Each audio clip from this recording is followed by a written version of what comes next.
Prešov vyhral v Poprade a modré krídla zdolali Rimavskú Sobotu. Teraz si posvietime na dianie medzi Topolčanmi a Trnavou, čo je v neúplnom poradí 4. a 11. tým tabuľky.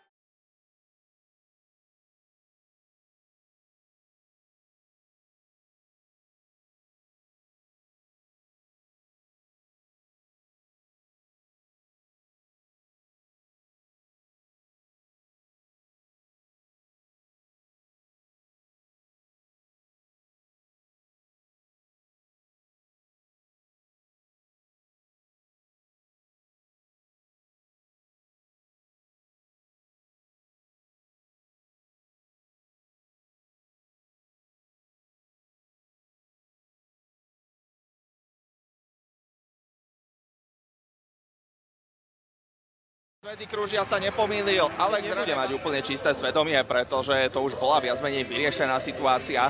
Gladiátori mali už v zadných radoch dostatočný počet hráčov na to, aby ten puk dokázali odpratať. Lenže neodpratali.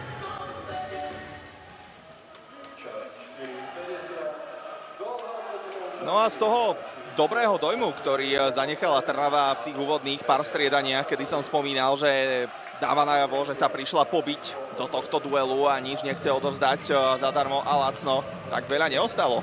V úvodnej 5 minútovke už gladiátori prehrávajú 0-2. No a teda keď sa človek pozrie na tento zápis, tak naozaj presvedčivý a dominantný topolčiansky vstup do stretnutia. Pokus o individuálnu akciu Davida Kodhaja, ktorý bol zastavený. Ale prihrávku po mantineli nespracoval Filip Danko.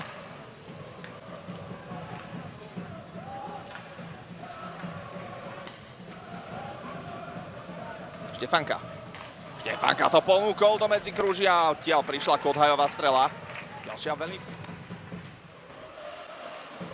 Kodhaj neprešiel do útočnej tretiny. Martakovič musel počkať na to, kým spoluhráči vypracujú pásmo. V rámci možnosti si poradil, hľadá Piačku. Piačka puk udržal v súboji s Janom Kocúrom. Kodhaj.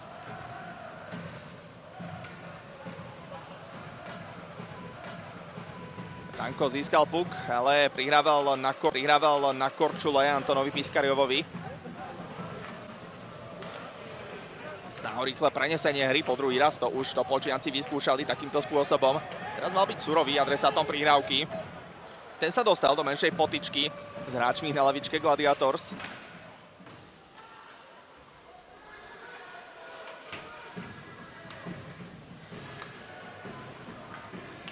Danko. Šikovný prienik, ale sám sa tým vytlačil zo streleckej pozície.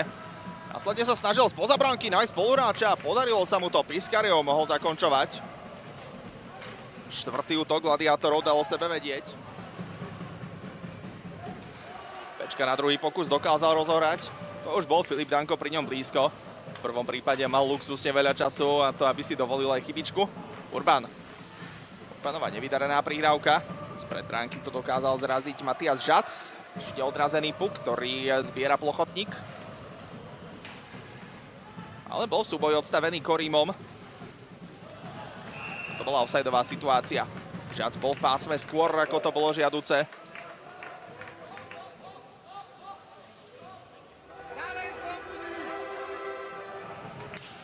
Dnes sa Trnava naozaj krúto zatiaľ presvieča o tom, prečo tomu tak je. Za 24 minút inkasovala 5 gólov a nedokázala ešte skórovať sama. Teraz sa opäť dostávajú gladiátori na dostrel, ale Haščič si nestihol pripraviť palebnú pozíciu. A puk stratil zo svojho...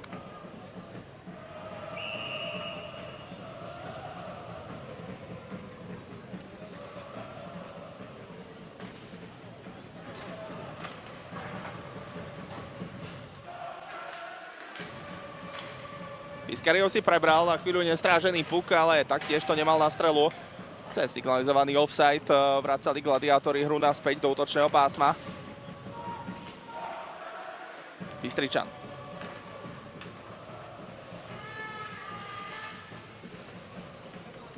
Matej v súboji s Kocúrom.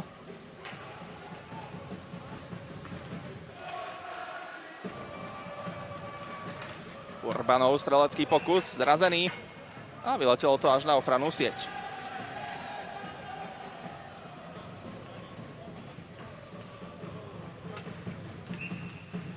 Prestriu sme videli aj hostujúceho trénera Martina Barana.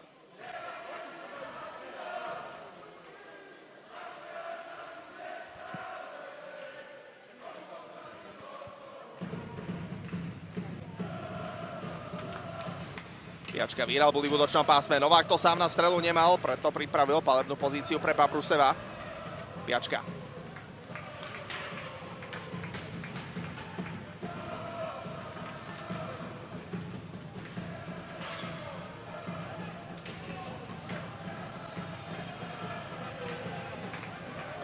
Piačka s niekoľkými sťahovačkami, alebo minimálne pokusmi o ne na mantineli.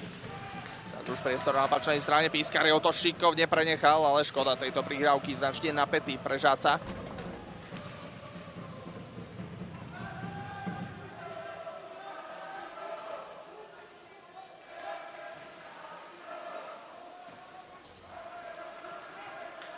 Získaný puk na mantineli a následný strelecký pokus v podaní Antona Pískariova. Vojvoda rozšíril štatistiky svojich zásahov. Aj keď naozaj v druhej tretine ich je menej, ako tomu bolo v úvodnej časti hry. A nie to len tým, že je odohraná len polovica času. Gergel neprihral cez Holoviča. Ale Štefánka následne mal proti sebe aj ďalšieho súpera. S ním mu pomohol Matej.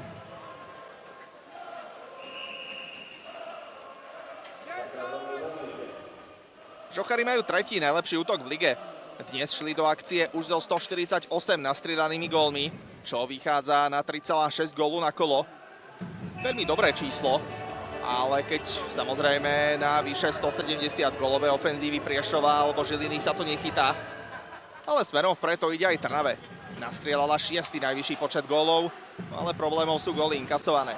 Tých má viac len Rimavská Sobota a Trebišov. Aj dnes sa zdá, že tejto štatistike môže byť ešte ublížené, pretože 6 gólov na duel je naozaj dosť.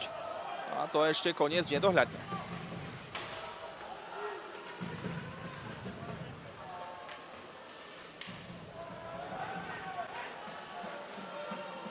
Pánik.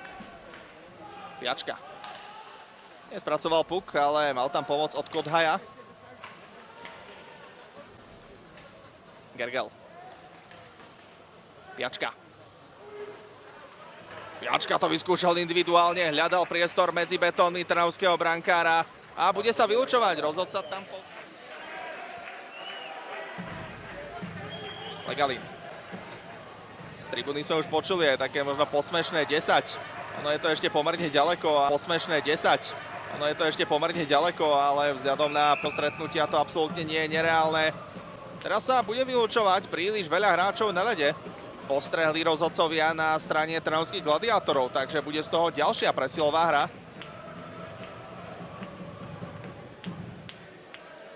No a pomerne dlho si gladiátori zahrali so šesticou hráčov, až potom si to niekto všimol a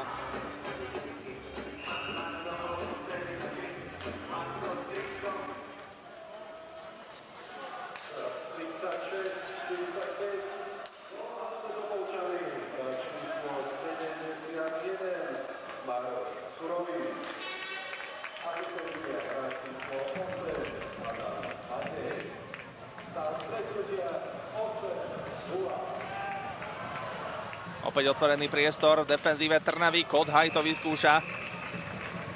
Kösegy chytá.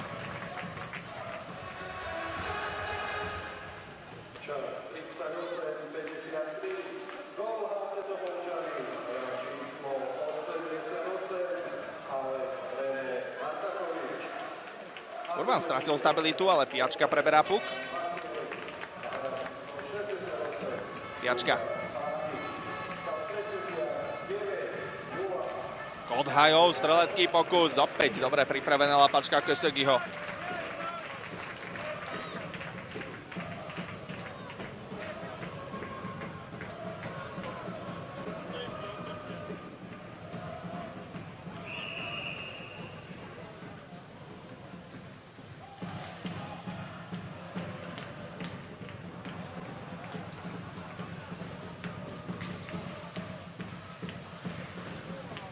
Žac dostal puk na osklziska, tam síce bol Piskariov, ale tento na zakončenie nemal, jeho nepríjemná kolízia s Ručkajom.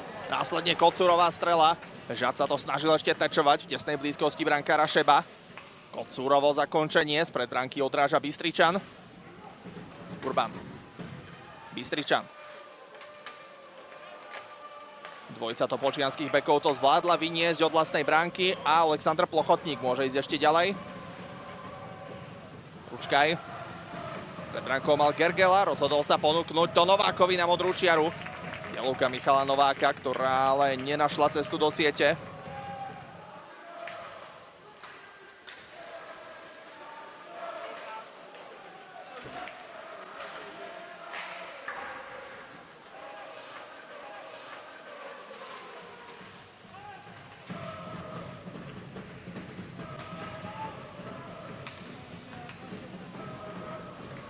Bystričan. Poľahky dostal dianie do útočného pásma. Gaťar sa tam teraz vyhol ostrému hitu. Ešte pokračujúca súhra. Matej trpezlivo čakal pred Naďovou bránkou. Gaťar. Bartakovičovo nahodenie od modrej. Nachádza Mateja. Bartakovič. Urbanová prihrávka poza bránku. Adam Matej. Gaťar pomohol Matejovi udržať puk. Urbán prihral Gaťarovi, ten sa neotočil dosť rýchlo na to, aby mohol... Henrik Ručke to nemal na strelu. Počkal si na to, ako sa rozostavia jeho spoluhráči v pásme. Bečka to vyskúšal. Bartakovič sa snažil tečovať alebo cloniť. Bečka si dal pozor na Piskariova. Posledné presilovkové sekundy, ešte možno by sa to snažil vyšperkovať prihrávkou pred odkrytú bránku. Následne zakončenie, ktoré na seba zobral Maroš Surový. Naď kryje. Najvyššou prehrou gladiátorov v tejto sezóne bolo 3-9 so Žilinou pred týždňom. Okrem toho vyslovené debakle neutržili. Na rozdiel od svojich tabuľkových susedov ako Rimavská.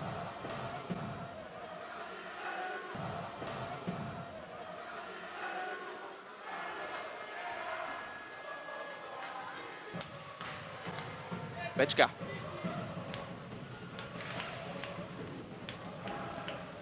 Nenašiel Surového, Surový ale následne šiel ešte zabojovať do rohu. Tam si to dobre proti nemu dokázal prikryť Marko. Bystričan. Urban.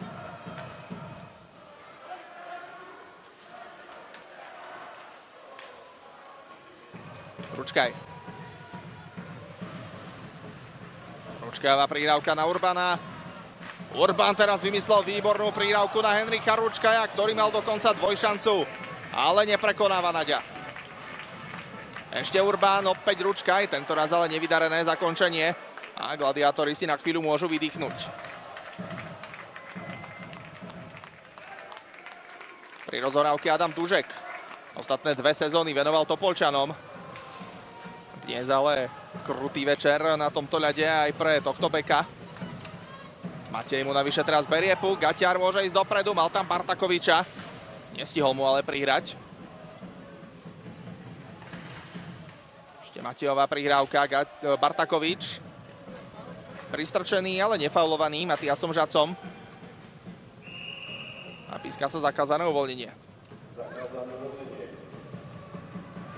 Topolčany pred dneškom zaostávali len o 3 body za 3. Považskou Bystricou. A dovolím si odhadnúť, že toto by v závere základnej časti pokojne mohla byť najtesnejšia naháňačka medzi aktuálnymi tabuľkovými susedmi zo všetkých. Modré krídla Slovanu zaostávajú o 6 bodov za žochármi, takže tam by sa museli stať veľké veci, aby si ešte takto zásadne topolčiansky tým pokazil svoje postavenie.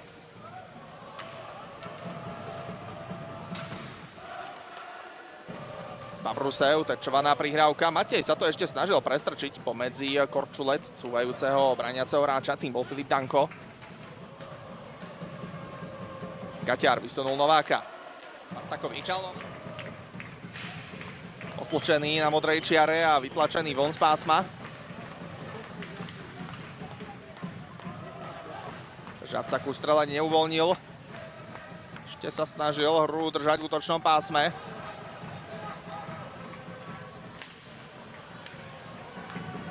Gaťar. Gaťar ale neprešiel. Piskariov. Nebola to offsideová situácia. Piskariov môže pokračovať. Nenatlačil sa ku ľavej žrtke. Skúšal nájsť priestor na pravej, ale neúspešne. Dopredu ide Gaťar. Gaťarovo nahodenie do rohu mimo dosah Mateja. A Trnavčania to už dopredu tlačiť zrejme nebudú. Ešte jeden pozdrav cez celú dĺžku klziska. Na toto Šebo reagovať nemusí. Je teda dobojované. Topolčany už síce v tretej tretine ten 10. gól na potešenie domáceho publika nepridali, ale napriek tomu víťazia doma nad HK Gladiátor z Trnava jasne 9-0. A teraz najaktuálnejšia nadelená desiatka Topolčian teda ostáva z januára 2020.